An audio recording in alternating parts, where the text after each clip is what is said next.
Hello everyone and welcome back to One Soccer. I'm your host for today, Josh Deming, and we are back with another episode of our Canadians Abroad series. This week we will take a look at Eustaquio scoring his first Champions League goal, Cyle Larin returning to action for Club Brugge, and Vanessa Gilles playing her first match for Lyon, plus a lot more in our Canadians Abroad. So hopefully you guys are all excited, and if you are, as always, be sure to drop a like, drop a sub, and let's get into the episode now.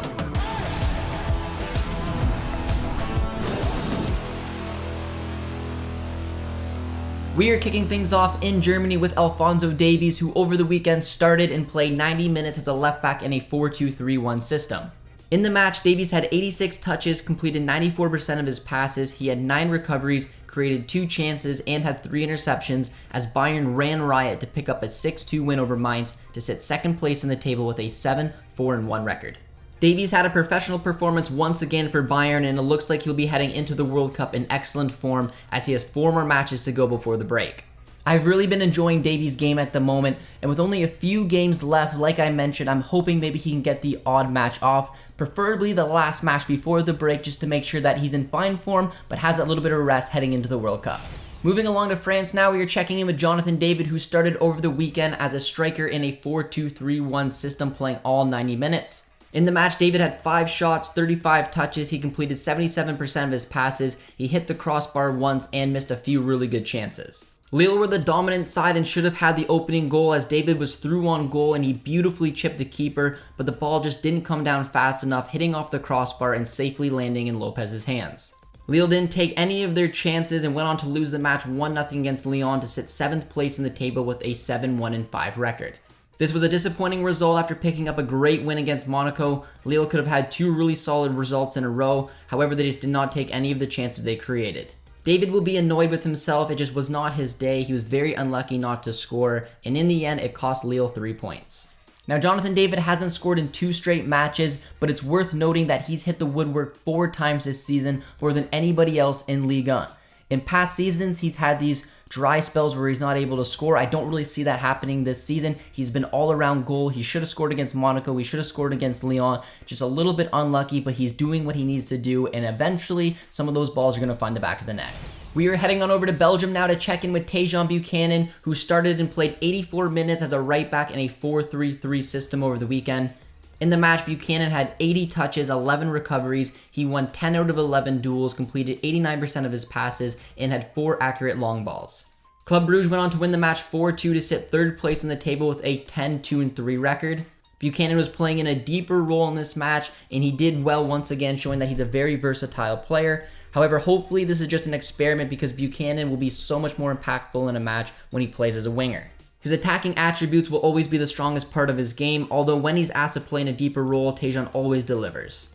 There was some positive news for Canadian supporters as Cyle Larin returned to action as well, as he was substituted into the match in the 77th minute, featuring for the first time since October 8th, as it was reported that he missed some time due to a knock. Larin wasn't able to have too much impact on the match, however it was great to see him back playing, and with 4 matches to go for Club Brugge before the break, hopefully he can earn himself a start, potentially in their upcoming cup match on November 9th. It hasn't been the easiest start for Cyle Larin at Club Brugge, however right now if he's able to get that start in the cup match or even in a league match, gain a little bit of confidence, maybe score a goal, it could go a long way to getting this player right where he needs to be for the World Cup. He's expected to potentially start in a few of the group stage matches, and if he's able to come in with a little bit of confidence and fitness, that will be a massive boost for John Herdman. Next stop is Portugal, where we are checking in with Eustaquio, who midweek started as a center mid in a 4-4-2 system as Porto took on Club Brugge in the Champions League. In the match, Eustaquio had 42 touches, 4 recoveries, 4 accurate long balls, he had 3 shots, created 2 good chances, and he scored his first ever Champions League goal. Eustaquio was in the mood all match long and eventually got his goal as he charged up the pitch, making a great run. The ball was squared for him to hit first time. Mignolet made a great save, however the rebound fell for Eustaquio to smash home, putting the game to bed. Porto went on to get revenge against Club Brugge, winning 4-0. It was definitely a match to forget for Tajon Buchanan, who played every minute in that thrashing for Club Brugge. With the 3 points for Porto and Atletico Madrid failing to win their match, it meant that Porto have qualified for the round of 16. Buchanan, Larin, Eustaquio, and Davies will all be playing Champions League knockout football in 2023. What an accomplishment for these 4 individuals, and what a proud moment for Canadian soccer. It's also worth noting that Buchanan, Eustaquio, and Davies all play significantly important roles for their clubs, and hopefully one of them can go on a deep push and make some history in the Champions League this season. Moving along now to Turkey, we are checking in with Cyle Adekugbe, who over the weekend started and played all 90 minutes as a left back in a 4-3-3 system. In the match, Adekugbe had 48 touches, 3 recoveries, he created 1 chance, completed 89% of his passes, and had 3 accurate long balls, as Hatayspor went on to lose 4-1 to sit 16th place in the table with a 3-1-7 record. Adekugbe didn't start for 3 matches in a row before earning back-to-back starts. Unfortunately though for Hatayspor, their inconsistent form has been pushing them down the table all season long as they fall back into the relegation zone. It's been a rocky start to the season for Hatayspor and Adekugbe, but with the World Cup break fast approaching, Adekugbe will definitely be looking forward to that. There's a good chance that he will play every single match for Canada, hopefully gain some confidence and come back to Hatayspor in good form, or on top of that, maybe potentially even looking to earn a move away. We are moving along now to check in with Junior Hoilett, who over the weekend began the match on the bench and was substituted in the 34th minute due to an injury. In the match, Hoilett had 2 shots, created 1 chance, had 20 touches and 5 recoveries, as Reading went on to lose the match 2-1 against Burnley to sit 11th place in the table with an 8-1-8 record. Hoilett looked good once again coming off the bench as he looked to influence the match, but unfortunately wasn't able to really do so, as Reading have now lost 4 out of their last 5 matches and have really fallen down the table, as it no longer looks like they'll be fighting for a promotion place. At the beginning of this season, Reading never looked like a side that would be competing for promotion. They were actually thought to be competing for relegation, so the fact that they're sitting mid-table right now is comfortable for them. Hoilett's had a great start to his season so far. He's going to be in good confidence, good form heading into this World Cup. Heading on back over to Portugal, we are checking in with Steven Vitoria, who over the weekend started and played all 90 minutes as a center back in a 4-3-3 system. In the match, Vitoria completed 91% of his passes, he had 28 touches, 1 block shot, and 3 clearances as Chaves went on to lose 5-0 against Benfica to sit 11th place in the table with a 4-3-4 record. This was a really poor performance from Chaves as Benfica showed their dominance. This will be a result that Vitoria will want to forget as soon as possible. However, it is worth noting that Benfica have been incredible this season, having not lost a single match in all competitions so far, and the fact that they were the home side meant it was going to be even more difficult for Chaves to get anything out of this match. There will definitely be a few lessons to be learned from Chaves as well as Vitoria. However, this loss takes nothing away from the incredible start this season so far for Chaves, a newly promoted side, and they'll look to bounce back next weekend. Moving along now to Serbia, we are checking in with Milan Borjan, who started in goal over the weekend, playing all 90 minutes as Red Star went on to win the match 2-0, picking up another clean sheet and helping Red Star sit first place in the table with a 14-2-0 record. Red Star are currently running away with the league right now, but their attention will shift back to the Europa League as their journey continues this week as they sit last place in the group on 6 points. They won their last match and have a tough match coming up against Monaco, and they have to get a result. If they are able to win, they will be playing European knockout football in 2023. However, depending on the other result in their group, that could be in the Europa League or the Europa Conference League. One thing is certain though, they need to get some type of a result against Monaco to make sure they don't finish last place in their group and walk away with nothing. Switzerland is our next stop, where we are checking in with Liam Millar, who started over the weekend playing 81 minutes as a left attacking mid in a 4-2-3-1 system. In the match, Millar had 40 touches, 2 shots, 3 successful crosses, he created 3 chances and had 5 recoveries as Basel went on to lose the match 3-1 against Young Boys to sit 6th place in the table with a 4-5-4 record. Millar has now gone on to start 4 matches in a row and he has played well in all of them. He has done a great job fighting his way back into the starting 11 and he's been playing a lot of minutes of late and has come at the perfect time. He will be competing with players like Brym and Cornelius for one of those final World Cup places. However, if he can keep up this form and get these minutes under his belt, he's got a great chance of making the final roster. Checking in with our next Canadian striker in Ligue 1 is Ike Ugbo, who began the match on the bench once again and was substituted in the 81st minute to try to help his side level things up. Ugbo has not started in the last 6 matches, finding first team minutes very hard to come by. Late in the match, Troyes were trailing, however they could not find the equalizer, losing 4-3 against PSG. With the result, Troyes sit 12th place in the table with a 3-4-6 record. Ugbo has only started once in the last 9 matches. Heading into the season, it was expected that Ugbo would be the starting striker for Troyes. Unfortunately though for him, Mama Baldé has been on fire, scoring 7 goals this season, including 2 against PSG, making it very difficult for Ugbo to fight his way back into the starting 11. Ugbo needs to continue to be patient, wait for those opportunities. He's been brought off the bench for the last 10 or so minutes, and that's not really helping his case. Hopefully in a couple future matches before the World Cup, he's able to come off in the 60th minute, try to impact the match that way. But he's probably very excited for this break and an opportunity to get away from Troyes, go over to Canada, hopefully play in a couple of these matches, at least get some attention on him, and then maybe to return to Troyes with a little bit more confidence and again try to continue to break into that starting 11. We are heading back to Germany to check in with Scott Kennedy, who started over the weekend but only lasted 8 minutes before having to leave the pitch due to an injury. Jan Regensburg went on to lose the match 3-0 to sit 9th place in the table with a 5-3-6 record. News got worse once the match was over, as it was reported that Scott Kennedy will be out several months with a shoulder injury and will miss the World Cup.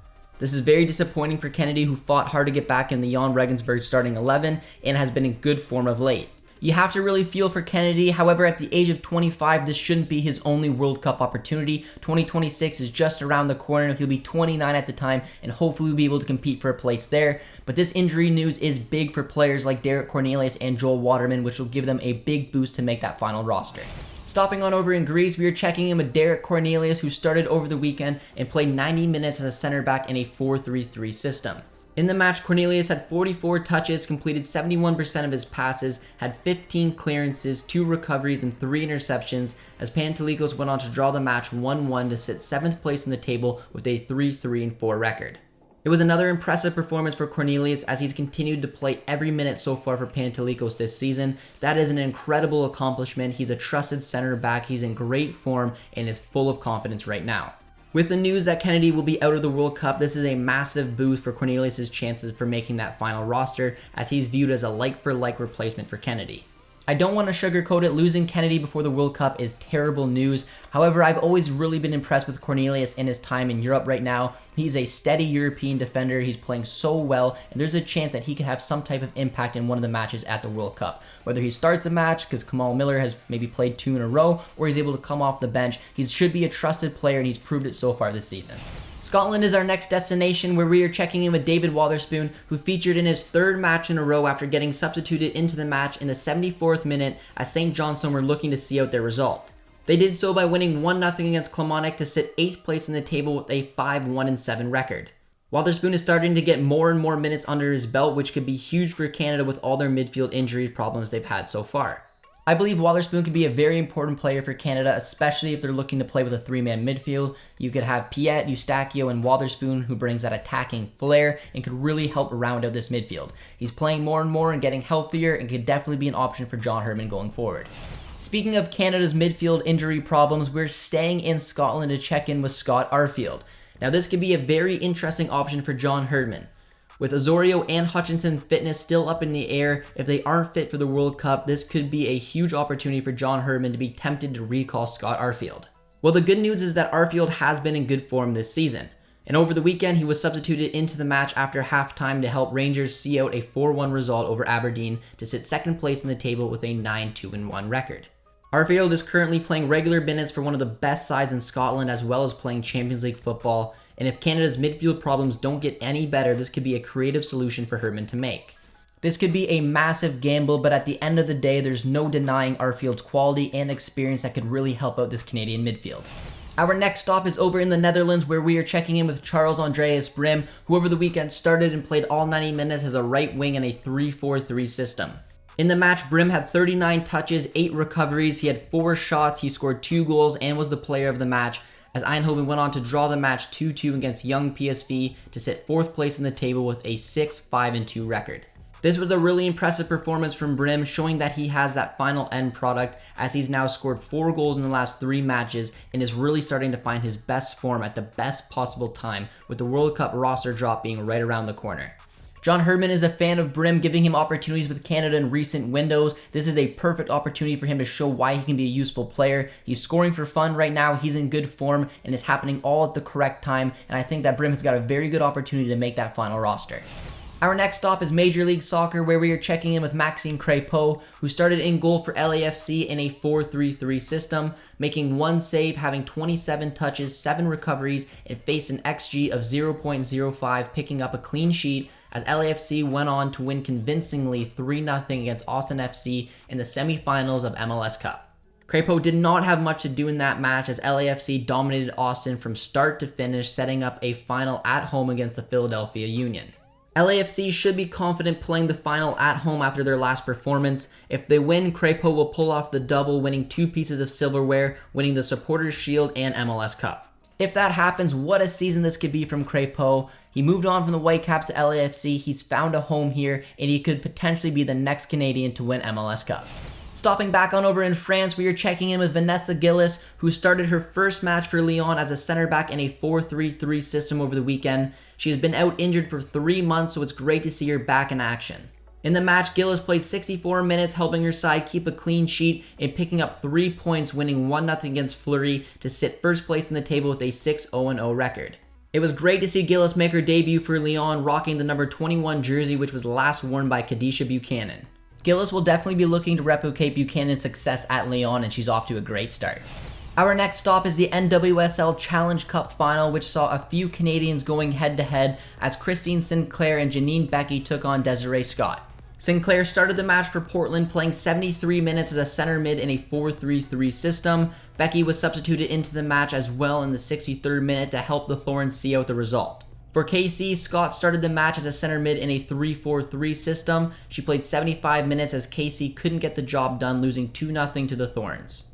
It's heartbreak for Scott and KC, but it's mission accomplished for Portland as their champions once again, last winning in 2017. The legend of Christine Sinclair continues to grow even at the age of 39. She's the GOAT for a reason. She's just simply incredible. That is all the time we have for in this edition of Canadians Abroad. I hope you all enjoyed it, and if you did, as always, be sure to drop a like, drop a sub as well. Also be sure to subscribe over to One Soccer for all the best Canadian soccer coverage. My name is Josh Deming. Thank you all so much for watching. We'll talk to you soon. Cheers, friends.